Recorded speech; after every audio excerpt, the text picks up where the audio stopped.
একবার ভাবুন তো, আপনার খুব পরিচিত জগৎটা, মানে আপনার চাকরি, আপনার রোজকার রুটিন, আপনার কমফোর্ট জোন যদি হঠাৎ উধাও হয়ে যায়।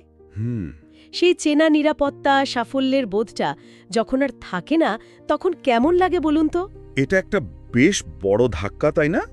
আর দেখুন, আমাদের আজকের আলোচনা কিন্তু ঠিক এই ব্যাপারটাই নিয়ে। মানে অপ্রত্যাশিত পরিবর্তন যখন আসে, তখন আমরা কিভাবে সেটার মুখোমুখি হই। একদম। আজ আমরা স্পেন্সার জনসনের ওই বিখ্যাত বইটা হু মুভড মাই চিজ সেটার মূল ভাবনাগুলো নিয়ে একটু কথা বলবো। পরিবর্তনের সাথে মানিয়ে চলার গল্প লেখাটাতেও এটা খুব সুন্দরভাবে বলা হয়েছে। হ্যাঁ, আর এই গল্পটা কিন্তু ভয় দেখানো বা খুব নাটকীয় কিছু নিয়ে নয়। ঠিক তাই, বরং পরিবর্তনকে একটু অন্যভাবে, কিছুটা যেন অ্যাডভেঞ্চারের মতো করে দেখার কথা বলে। আমাদের কাছে তো গল্পের সারসংক্ষেপ আর তার বিশ্লেষণ আছে, আর আজকের আলোচনার লক্ষ্যটা হলো গল্পের যে চরিত্রগুলো আছে তাদের মাধ্যমে পরিবর্তনের প্রতি আমাদের নিজেদের ভেতরে যে বিভিন্ন প্রতিক্রিয়া, সেগুলোকে একটু বোঝা আর সেখান থেকে কিছু শেখা, তাই তো? অবশ্যই। গল্পটা খুব সরল মনে হতে পারে, কিন্তু এর ভেতরের ভাবনাটা বেশ গভীর। চলুন তাহলে গল্পে ঢোকা যাক। একটা গোলক ধাঁধা, মানে মেজ, আর সেখানে আছে 4টে চরিত্র। দুটো ইঁদুর, তাদের নাম হলো স্নিফ আর স্কারি। আচ্ছা। আর দুজন ছোট মানুষ, হেম আর হ। আচ্ছা। তারা সবাই কি খুঁজছে? চিজ। এই চিজটা কিন্তু এক একজনের কাছে এক এক রকম। কারো কাছে হয়তো ভালো চাকরি, কারো কাছে টাকা পয়সা, কারো কাছে সুস্থ সম্পর্ক, আবার কারো কাছে হয়তো মনের শান্তি। মানে যা কিছু আমাদের কাছে মূল্যবান। আর এখানেই তো মজাটা, এই 4টে চরিত্র আসলে আমাদের নিজেদেরই ভেতরের বিভিন্ন সত্তা বা প্রবণতা, কি বলেন? ঠিক তাই। যেমন ধরুন স্নিফ, সে যেন আমাদের সেই অংশটা যে আগে থেকে বিপদের বা পরিবর্তনের গন্ধ পায়। হ্যাঁ, একটা ইনটিউশন থাকে যার। আর স্কারি?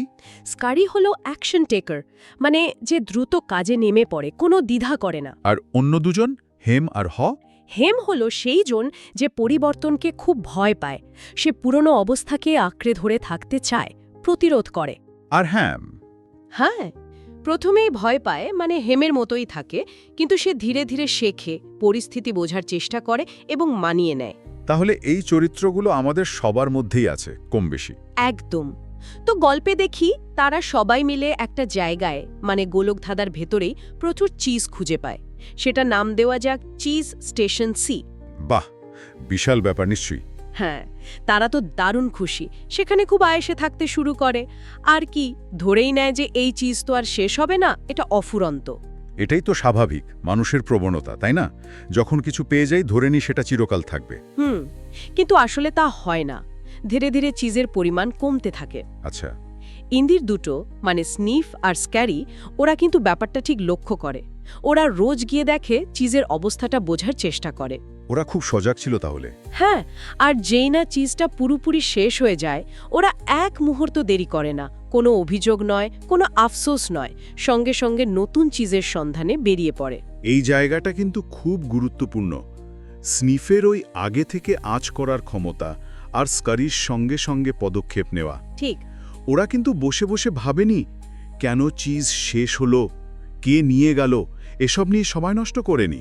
ওদের কাছে ব্যাপারটা খুবই সহজ ছিল। চিজ নেই, নতুন চিজ খুঁজতে হবে, ব্যাস।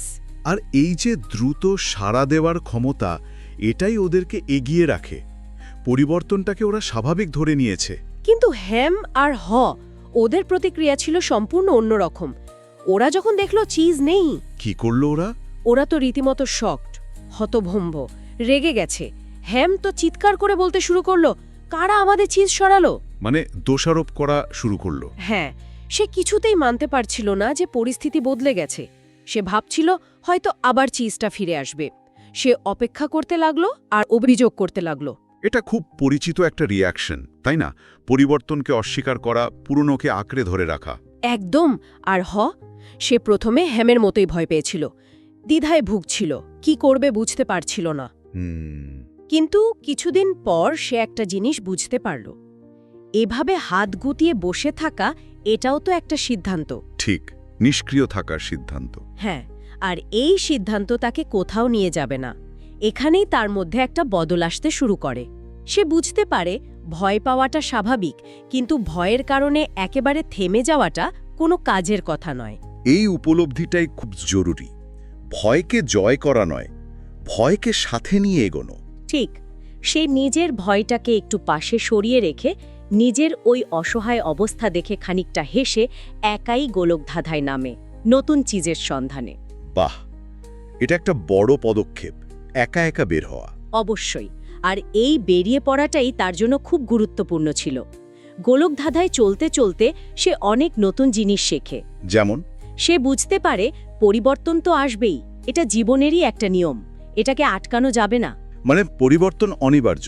একদম, তাই আগে থেকে এর জন্য প্রস্তুত থাকাটাই বুদ্ধিমানের কাজ। আর যত দ্রুত পুরনোকে ছেড়ে নতুনকে গ্রহণ করা যায় ততই ভালো, ততই সহজে এগোনো যায়। শুধু তাই নয়, কিন্তু এই নতুন পথের সন্ধানটা উপভোগও করতে শুরু করে। হ্যাঁ, সেটাই। সে আবিষ্কার করে এই অজানা পথে চলার মধ্যেও একটা আনন্দ আছে, নতুন কিছু শেখার, নতুন কিছু আবিষ্কার করার রোমাঞ্চ আছে। আর সে তার এই শিক্ষাগুলো দেয়ালে লিখে রেখেছিল, তাই না?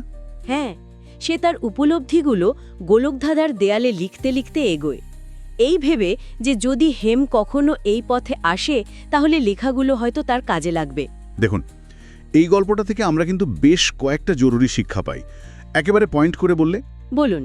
প্রথমত যেটা আপনি বললেন, পরিবর্তন ঘটবেই, এটা জীবনের অংশ, এটাকে মেনে নিতে হবে, এর সাথে যুদ্ধ করে লাভ নেই। ঠিক। দ্বিতীয় শিক্ষা, দ্বিতীয়ত, চারপাশের পরিস্থিতির দিকে খেয়াল রাখতে হবে, মানে চোখ কান খোলা রাখতে হবে, যাতে পরিবর্তনের সামান্য ইঙ্গিত পেলেই বোঝা যায়, স্নিফের মতো, যাতে হঠাৎ করে ধাক্কা না লাগে। একদম। তৃতীয়ত, দ্রুত মানিয়ে নিতে হবে, স্কারির মতো। পুরনো অভ্যাস, পুরনো চিন্তা আঁকড়ে ধরে রাখলে চলবে না। পুরনো চিজ শেষ হলে নতুন চিজের সন্ধানে বেরোতে হবে, দেরি করা যাবে না। আর চতুর্থ শিক্ষা হলো, পরিবর্তন মানেই কিন্তু খারাপ কিছু নয়। অনেক সময় আমরা ভয় পাই, কিন্তু পরিবর্তনের মধ্যেই নতুন সুযোগ, নতুন অভিজ্ঞতা লুকিয়ে থাকে, যেমন এই নতুন পথের আনন্দ খুঁজে পেয়েছিল। ঠিক, নতুনকে ভয় না পেয়ে বরং তার মধ্যে কি আছে সেটা খুঁজে দেখা। অবশ্যই। আর পঞ্চম এবং খুব গুরুত্বপূর্ণ শিক্ষা হলো, সব সময় আবার নতুন পরিবর্তনের জন্য মানসিকভাবে তৈরি থাকতে হবে। কারণ আজকের নতুন চিজও একদিন পুরনো হতে পারে, ফুরিয়ে যেতে পারে, তখন আবার নতুন করে খুঁজতে বেরোতে হবে। তার মানে এই শেখার প্রক্রিয়াটা চলতেই থাকে। চলতেই থাকে। এই শিক্ষাগুলো তো অসাধারণ। এগুলো কি শুধু গল্পের মধ্যে সীমাবদ্ধ? আমার তো মনে হয় আমাদের রোজকার জীবনে, মানে ধরুন পড়াশোনা, চাকরি, সম্পর্ক, সব ক্ষেত্রেই এগুলো ভীষণভাবে প্রাসঙ্গিক, তাই না? অবশ্যই প্রাসঙ্গিক। আমাদের সবার ভেতরেই তো ওই স্নিফ, যে পর্যবেক্ষণ করে, আর স্কারি, যে কাজ করে, আছে।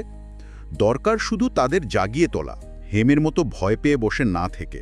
ঠিক, অনেক সময় আমরা হয়তো পরিবর্তনটা টের পাই স্নিফের মতো, কিন্তু স্কারির মতো সঙ্গে সঙ্গে কাজে নামতে পারি না, হেমের মতো দ্বিধা করি। হ্যাঁ, আর সেখানেই আমাদের পথ দেখায়। সে যেমন নতুন চিজের স্বাদ কেমন হবে সেটা কল্পনা করে ভয়টাকে কিছুটা হলেও জয় করেছিল।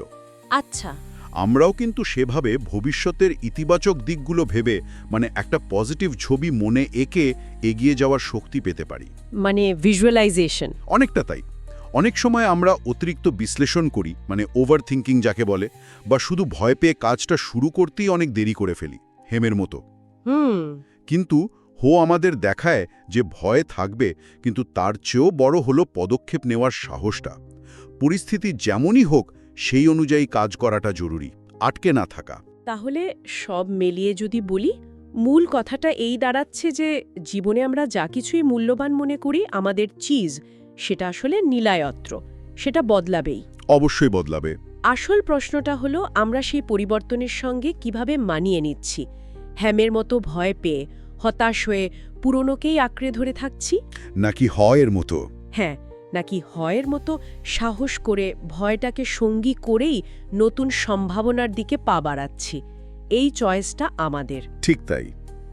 এই গল্পটা আমাদের শুধু পরিবর্তনকে গ্রহণ করতেই শেখায় না, আমার মনে হয় এটা আমাদের নিজেদের ভেতরের ভয়, নিজেদের সীমাবদ্ধতা, আবার নিজেদের সম্ভাবনার দিকেও তাকাতে সাহায্য করে। ঠিক, আমরা কিন্তু পরিস্থিতির শিকার নই।